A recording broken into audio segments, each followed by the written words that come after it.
Hey everybody, welcome to the ANDIKA Bulletin for Monday, 12th of December 2022. So, the world's largest investment manager has gone all in and says a global recession is right around the corner.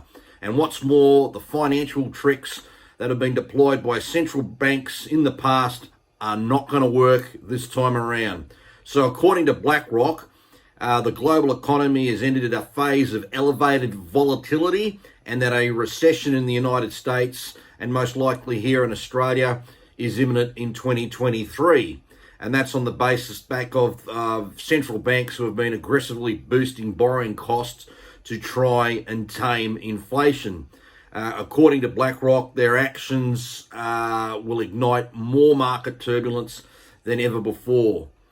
So here's a chart showing where they currently see the risk on, risk off parts to do with price. And you can see here we're looking at risk off, damage not priced in. That's what they think. So they therefore think there's more downside to come.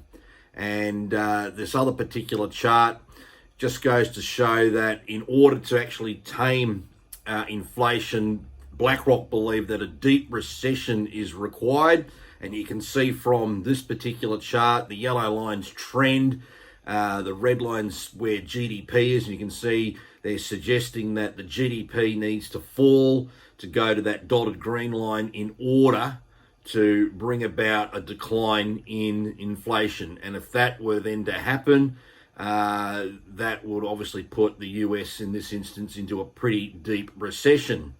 Now, it all happens on Wednesday, our time, when we will know what the Fed Open Market Committee will do with interest rates.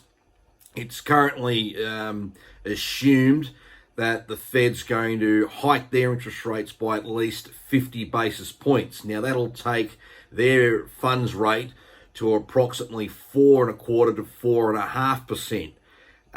Then the language from the Fed chair will be, most listened to, because markets want to try and see if he's still maintaining a hawkish tone or a dovish tone.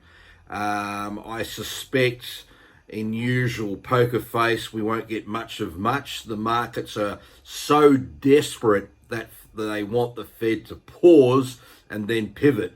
I happen to believe they'll hike 50 basis points on Wednesday, our time.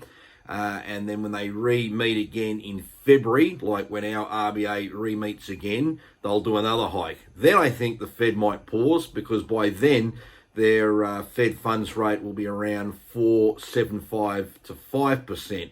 And the RBA, though, I think will probably keep going with then another hike in March. They've got a lot of catch-up football. If you were to compare the Australian cash rate to the US cash rate, you can see there's a pretty wide gap there, and it's only just getting wider and wider, particularly once you take into account Wednesday's announcement. And lastly, I'd just like to look at my favorite chart. So here we are again. You are here. You can see the dotted vertical line indicating when the Fed Open Market Committee is going to meet. You can see recently that the S&P 500 has been trading above the same S&P 500 for 2008 and 2009. But have a good look at this graph. It's really, really, important. And this one goes all the way back out to January. The correlation with 2008 and 2009 has been pretty strong. I mean, look how much the current S&P has tracked the one from 2008 and 2009.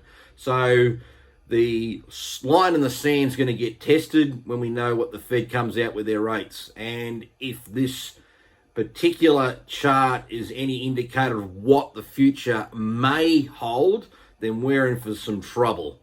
Because you can see here, if it were to follow on the same sort of correlation, we're talking initially then of an S&P 500 cracking below 3,500, and then probably finding support around 2,700. And then if it fell to, the complete lows, we're talking something like around 1,500.